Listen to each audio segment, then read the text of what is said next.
पूर्ण सातारा जिल्ह्याची जबाबदारी आहे। माझ्याकडे जिल्हा परिषदेच्या निवडणुका चालल्या आहेत, नगरपालिकाच्या झाल्या, माझ्या खात्याची जबाबदारी आहे। मी एक अभिनव कार्यक्रम केला या राज्यात आणि म्हणून माझे खूप दिवस दौऱ्यावर असतात। आपल्याला माहिती आहे की मंत्रालयात हिअरिंग व्हायचं आणि एक हिअरिंगला गडचिरोलीहून किंवा कोल्हापूरहून माणूस यायचा म्हणजे त्याला 40-50 हजार रुपये खर्च असायचा। काही दलाल तिथे यायला सुरुवात झाली होती। मी ह्या खात्याचा मंत्री म्हणून निर्णय केला की कुठल्याही सामान्य माणसांनी हिअरिंग करता मुंबईला यायचं नाही। मी स्वतः नाशिक असो, मुंबईतल्या केसेस मुंबईत असो, कोल्हापूर असो, पुणे असो, नाशिक असो, नागपूर, अमरावती इथे जातो आणि माझ्या खात्याच्या हिअरिंग तिथे देतो, कारण माणूस 2 तासात आपल्या आपल्या ठिकाणी परत जाऊ शकतो। ही एक नवीन प्रथा केली। त्रास मला प्रवासाचा जास्त होतो, पण साधारणपणे आत्ताच्या अंदाजाप्रमाणे 3,500 लोकांना त्यांच्या त्यांच्या गावात जाऊन न्याय देण्याचं काम केलं आणि हजारो लाखो किलोमीटरचा दौरा केला। त्यामुळे थोडं आपण जवळचेच होत, घरचेच होत, काही ना काहीतरी निमित्ताने येत असतो, पण हे मान्य केलं पाहिजे की अधिक वेळ पिंपरी चिंचवडला ही द्यायला पाहिजे। पण अशा निमित्ताने आपण सगळे भेटता, आमच्या या चांगल्या योजनांचा आपल्या माध्यमातून प्रचार प्रसार व्हावा, या सामान्य माणसापर्यंत जावा। जे काम चांगलं काम आपण सगळे करतात, आपलं पुन्हा एकदा स्वागत। आणि काही असेल प्रश्न तर मला विचारा।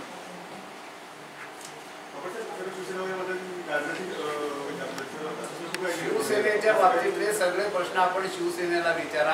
आम्हाला शिवसेनेच्या बाबतीत काही उत्तर द्यायचं नाही। गेले 25-30 वर्ष आमची शिवसेनेबरोबर युती आहे।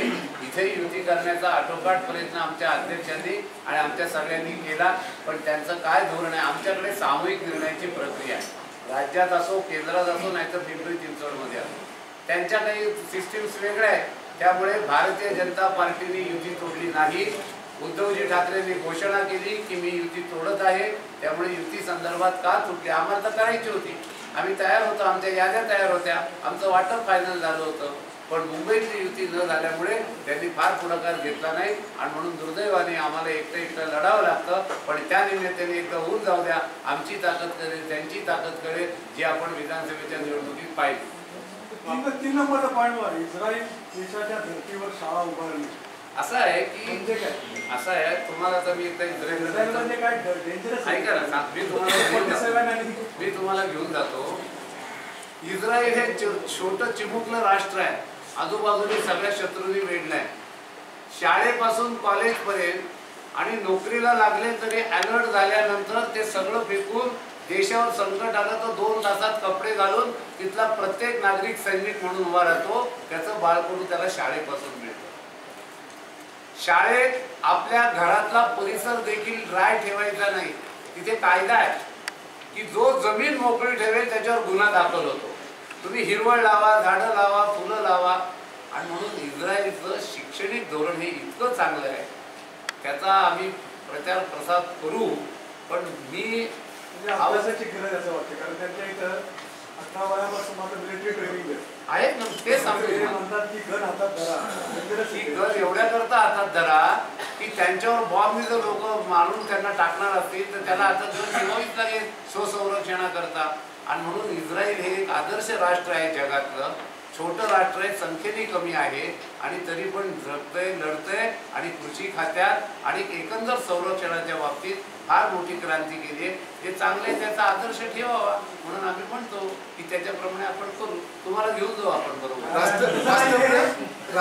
इस्रायलचा प्रॉब्लेम आहे, इस्रायल कसं आहे की त्यांना तो प्रॉब्लेम मुस्लिमांवर आपण आता पिंपरी चिंचवडचं बोलू। इस्रायलला गेलो, आपण इस्रायलला गेलो की इस्रायलची चर्चा। राष्ट्रप्रेम शालेय जीवनापासून बांधकाम लोकसभा निवडणुकीपासून आपण आश्वासन देतात की 20 वर्षाला 3 वेळेस छापले, साखर वाटली, हातीवर वगैरे सुटला प्रश्न म्हणून, पण आता पण तुम्ही आश्वासन दिले की अनेक कधी सुटणार नाही। आणि 18 नंबरला काय केलं ते तुमच्या प्रायोरिटी लिस्टवर का नाही? सगळे प्रायोरिटी लिस्टच आहे ना। तुम्हाला जर 20 मुद्दे मांडायचे असतील तर तुम्हाला 1 ते 20च करावं लागेल ना। आमचे सगळे मुद्दे महत्वाचे म्हणून छापले, मग आम्ही 20वा छापला तो पहिला का नाही छापला? पहिला कुठला छापला तो 18वा, 18वा का नाही छापला? त्यामुळे त्याच्या मागची भावना समजून घ्या। तुम्हाला सांगतो, अल्पसंख्याक खात्यामध्ये मागच्या कित्येक वर्षात वक्फ जमिनीपासून आज मदरसा डेव्हलप करण्यापर्यंत मुस्लिम समाज फार मोठ्या 42 मुस्लिम नगरसेवक आत्ताच्या निवडणुकीत निवडून आलेत आणि 4 नगराध्यक्ष निवडून आले. साहेब, हे परिवर्तन त्यांना अनुभूती आल्याशिवाय होत नाही. आणि आम्ही पहिल्यापासून फक्त काय आहे की काँग्रेसचा जो बाबुलबो होता ना, की हिंदू मुस्लिमांच्यात भांडणं लावायची, स्वतःची पोळी बांधायची, आज मुस्लिम समाजाला हे लक्षात आलं की वस्तुस्थिती अशी नाही. आणि म्हणून एक भारतीय म्हणून, हिंदुस्थानी नागरिक म्हणून मुस्लिमांच्या बरोबर आम्ही राहतो. आज मोठ्या प्रमाणावर मुस्लिम भारतीय जनता पार्टीमध्ये येत आहे. आपले किती उमेदवार आहेत मुस्लिम उमेदवार? ते आकडेवारी देतो तुम्हाला. निवडणुका सगळी एक लक्षात घ्या. ऐका ऐका, 1 का 10 हा प्रश्न नाही. चौघांनी मागितली होती नॅचरल कोर्स मध्ये जो उमेदवार असेल त्याची जात पात धर्म न पाहता आम्ही उमेदवारी देणारे आहोत.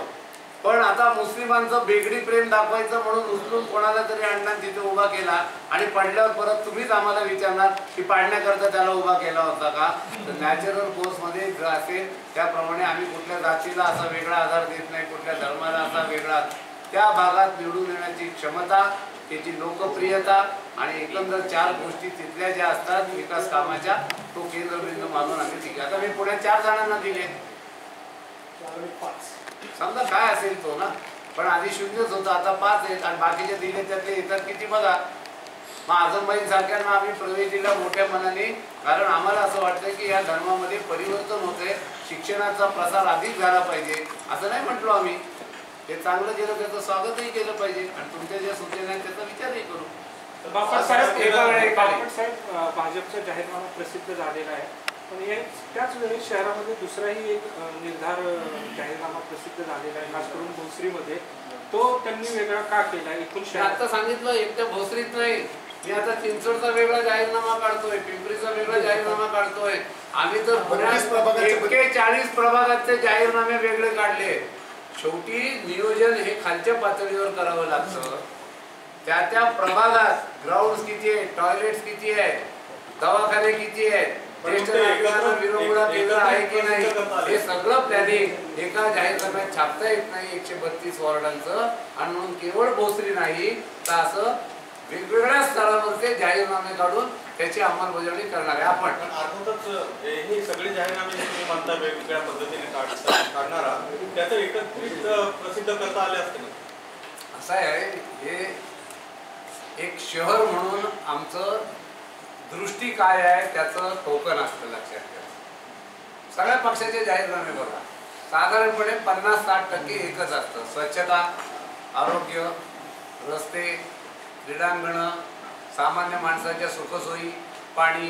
पण भोसरीतला जो जाहीरनामा ज्यांनी प्रसिद्ध केलेला आहे त्याच्यामध्ये महापालिकेच्या रुग्णालयात ट्रामा सेंटर आणि ह्या सुविधा देऊ असं सांगितलेलं आहे. मग देणार आहोत आपण मग ते शहरासाठीच आहे. आता शहरासाठी पण देणार आहोत आणि भोसरीसाठी पण देणार आहोत. आता जगताप साहेब किती वर्ष माझ्याच मागे झाले की औंध मधलं हॉस्पिटल जे आहे, यशवंतराव चव्हाण जे आहे त्याचं मेडिकल कॉलेज करावं. शेवटी स्थानिक पातळीवर जितक्या सुविधा आरोग्याच्या अधिक उपलब्ध होतील तितकं सामान्य माणसाला तिथे जाणं परवडतं. आणि इमर्जन्सी अशी असते, हार्ट अटॅक आला, अपघात झाला तर जितक्या जवळ रुग्णालय असेल तितक्या तातडीनं त्या रुग्णाचा जीव वाचायला मदत होते. उत्तम आरोग्य आमदार जे आहेत ते अनुपस्थित आहेत, काय येतील असं आहे. आता खरं मला पण यायला जमत नव्हतं. आता रावसाहेब दानवे इथे आलेत, व्यंकय्या नायडूंना मी सोडून आलो.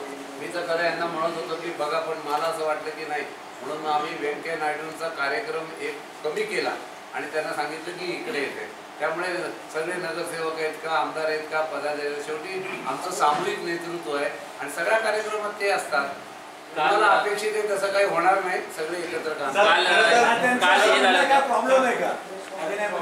प्रॉब्लेम काही असेल ना तर पार्टी समर्थ आहे.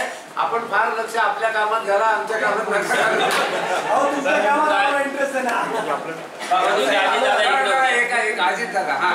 दादा होते ते म्हटले की पिंपरी चिंचवड शहराचा फक्त निवडणुकीपुरतं तुम्ही फिरताय. एक PMRDचं कार्यालय होतं ते देखील आपण पुण्याला हलवलं आणि आपल्या जाहीरनाम्यात दिलेले की आपण शासकीय कार्यालय इथं हे करतोय. तर नेमकं काय आहे ते कार्यालय? PMRD ह्याच्यामध्ये आता टेक्निकली पुणे म्युनिसिपल कॉर्पोरेशन आणि पिंपरी चिंचवड कॉर्पोरेशन नाही.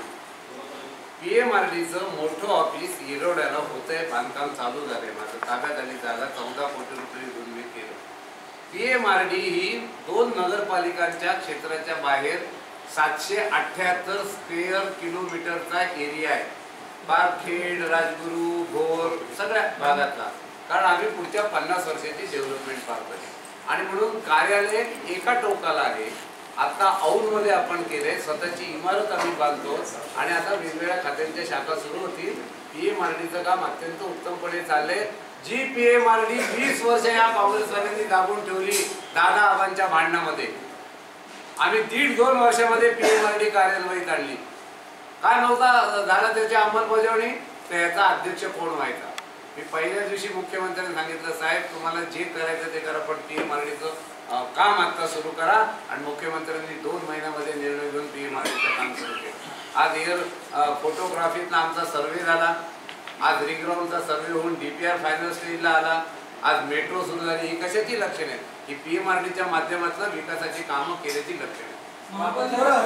एक जण एका वेळेस आपण मुख्यमंत्री आहे ना, चिंचवडमध्ये बोलले, त्यानंतर पुण्यात पण बोलले PMPL विषयी. त्यामुळे PMPL आम्ही असं सुधारणा करू, ते करू, एक तिकीट देऊ. पण जूनपासून CMD नाही, chairman and managing director PMPL. हाच विषय 2-3 वर्षापासून की एक dedicated chairman and managing director द्यावं. कारण खेळी काय की तुम्हाला सत्तेवर आल्यानंतर PMPL असं करायचं केले का सगळे? मग तुम्ही मला सांगा, परदेशी सारखा अधिकारी कोणी दिला होता? त्यानंतर दुर्दैवाने म्हणजे आपल्या त्यांच्या सुदैवाने असा हुशार अधिकारी PO मागून घेतला, आम्हाला द्यावा लागला. आता पूर्ण राज्याच्या IAS नेमणूक करत असताना ZPचे CEO असतील, कमिशनर असतील, हे सगळं आहे. साधारणपणे पुणे महानगरपालिकेचा कमिशनर आणि पिंपरी चिंचवडचा कमिशनर यांनी याच्यात अधिक लक्ष द्यावं, कारण त्यांच्याशी निगडीत सगळे विषय आहेत. आणि म्हणून अनेक वेळा त्यांच्याकडे चार्ज दिले. पण पुढच्या 2 महिन्यामध्ये मी स्वतः CM साहेबांना म्हटलो की 3 वर्ष याची बदली करता येणार नाही, असा माणूस आम्हाला द्या. असा आम्ही नेमला होता. त्यांनी आयत्या वेळेला काही परदेशात त्यांना जावं लागलं, नेमणूकही केली होती. त्यांनी सांगितलं ते म्हणजे मी येऊ शकत नाही, ते बहुतेक नोकरी सोडून चालेल. अशा काही अडचणी आल्या. पण PMPL 2 महापौर, 2 स्टँडिंग कमिटी चेअरमन आणि 2 कमिशनर, 2 कोणाचे महापौर आहेत, 2 पुण्यामध्ये, कोणाचे स्टँडिंग कमिटी चेअरमन आहेत. काय वाट लावली PMPLची? आज PMPLचा FSI प्रॉपर्टीचा वाढवून देण्याचं काम आम्ही केलं, कारण उत्पन्नाचं साधन वाढलं पाहिजे म्हणून. जे प्रस्ताव PMPLच्या शासनाकडे आले, शासनाने 8 दिवसाच्या आत त्याला मंजुरी दिली. ही सारी मंडळी आमच्याकडे आम्ही मुख्यमंत्र्यांकडे फॉलो करायची. कंपनी कोणी काढली होय? कोणाचं डोकं होतं हे अजितदादांचं डोकं होतं. कंपनी काढली आणि कंपनीची वाट कोणी लावली? आता हे प्रश्न आम्हाला विचारण्याऐवजी ज्यांनी वाट लावली त्यांना विचारा.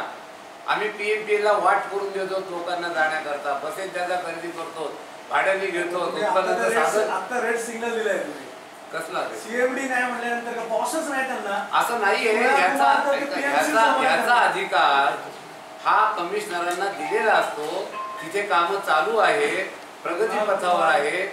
आणि शेवटी त्या रँकमध्ये जे इकडे आले होते त्यांचं प्रमोशन झाल्यावर त्यांना कलेक्टर म्हणून काही ठिकाणी जावं लागलं. एक मध्ये अधिकारी आले होते, त्यामुळे त्यांनी आपल्याला थांबवता येत नाही. पण तुमची सूचना पॉझिटिव्ह आहे, तुमची सूचना पॉझिटिव्ह आहे. मी तिचं स्वागत करतो. आणि याच्यानंतर कायमस्वरूपी चांगला अधिकारी PMPLला मिळेल आणि आपण दोघं जण PMPL मधनं प्रवास करू. शहराचा जाहीरनामा प्रकाशित करताना आमदार महेश लाडके मात्र अनुपस्थित आहेत. काल पण ते नव्हते. उत्तर दिलं आपण लागता आला.